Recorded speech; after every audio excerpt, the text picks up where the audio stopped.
ঝিনাইদহে outsourcing পদ্ধতিতে জনবল নিয়োগ প্রক্রিয়া বাতিল দাবিতে বিক্ষোভ ও স্মারকলিপি পেশ। সুলতান আল এনামের ভিডিওচিত্রে দেখুন বিস্তারিত। ওয়েস্ট জোন পাওয়ার ডিস্ট্রিবিউশন কোম্পানিতে আউটসোর্সিং পদ্ধতিতে জনবল নিয়োগ প্রক্রিয়া বাতিল দাবিতে বিক্ষোভ ও স্মারকলিপি পেশ করা হয়েছে। পশ্চিমাঞ্চল বিদ্যুৎ বিতরণ শ্রমিক কর্মচারী ইউনিয়নের আয়োজনে সোমবার সকালে বিদ্যুৎ অফিসের সামনে থেকে বিক্ষোভ মিছিল বের করা হয়।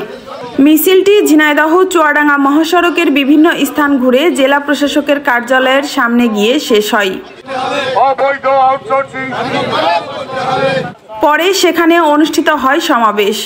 এতে পশ্চিমাঞ্চল বিদ্যুৎ বিতরণ শ্রমিক কর্মচারী ইউনিয়ন কেন্দ্রীয় কমিটির যুগ্ম সাধারণ সম্পাদক মোস্তাফিজুর রহমান তুহিন, জেলা শাখার সভাপতি শরীফুল ইসলাম, সাধারণ সম্পাদক জিয়াবুল হক সহ অন্যান্যরা বক্তব্য রাখেন। পরে তাদের দাবি সম্মিলিত স্মারকলিপি জেলা প্রশাসকের মাধ্যমে বিদ্যুৎ জ্বালানি ও খনিজ মন্ত্রণালয়ের উপদেষ্টা বরাবর পেশ করেন। আপনারা ইতিমধ্যে বুঝতে পেরেছেন যে আমরা এখানে কেন হাজির হয়েছি। বিগত ফ্যাসিস্ট সরকারের আমলে শুধু লুটপাট করার উদ্দেশ্যে এবং তাদের দলের লোকজনকে ধনী করার উদ্দেশ্যে বাংলাদেশে আউটসোর্সিং পদ্ধতি চালু করা হয়েছে। তারা সুনির্দিষ্টভাবে সেবামূলক প্রতিষ্ঠানগুলোকে বেছে নিয়েছে, যেখানে গ্রাহক সেবার মান নষ্ট হবে এবং তার মাধ্যমে এই প্রতিষ্ঠানগুলোকে বেসরকারীকরণ করা যাবে। তারই একটা অংশ হিসেবে পতিত শেখ হাসিনা সরকারের বিদ্যুৎ মন্ত্রী নসরুল আহমেদ দীপু এবং তার ভাই অপু মিলে এই বিদ্যুৎ বিভাগে আউটসোর্সিং পদ্ধতি চালু করে। আমরা দীর্ঘদিন ধরে বলে আসছি এই প্রতিষ্ঠানে কোনো আউটসোর্সিং চলবে না।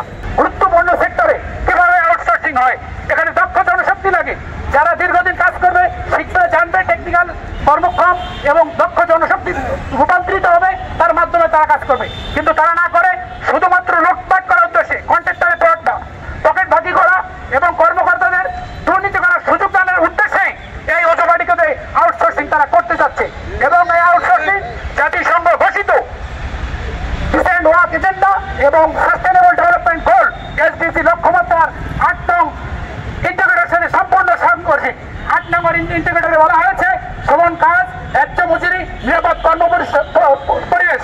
কিন্তু এখানে যদি কেউ আউটসোর্সিং এ কাজ করে দেখা যাবে সে যদি 20,000 টাকা বেতন পায়, কন্ট্রাক্টরে 8,000 টাকা কেটে নেবে, সে পাবে কত? মাত্র 12,000 টাকা। এই 12,000 টাকা দিয়ে একটা ফ্যামিলি চলবে? কখনোই চলবে না। অতএব এই প্রতিষ্ঠানে স্থায়ী নিয়োগ দিতে হবে।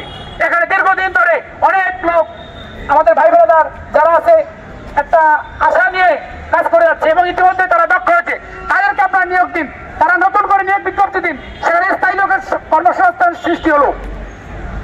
জুলাই গণঅভ্যুত্থানের আকাঙ্ক্ষা নিয়ে হয়েছে সাম্য, মানবিক মর্যাদা এবং নিরাপদ বাংলাদেশ এবং বৈষম্যহীন বাংলাদেশের উদ্দেশ্যে। সেখানে যদি এই অজুবাটিকাতে আউটসোর্সিং বাস্তবায়ন হয় তাহলে কোনো কর্মসংস্থান সৃষ্টি হবে না। সেটা হলো জুলাই গণঅভ্যুত্থানের পরিপন্থী এবং সাম্য, মানবিক মর্যাদা সম্পূর্ণ কল্যাণময় বাংলাদেশের পরিপন্থী। এটা কোনোভাবেই অজুবাটিকাতে বাস্তবায়ন করতে দেওয়া যাবে না। আমরা পশ্চিমাঞ্চল বিদ্যুৎ বিতরণ শ্রমিক কর্মচারী ইউনিয়ন দীর্ঘদিন আন্দোলন করে আসছি, বলে আসছি যে আপনারা এই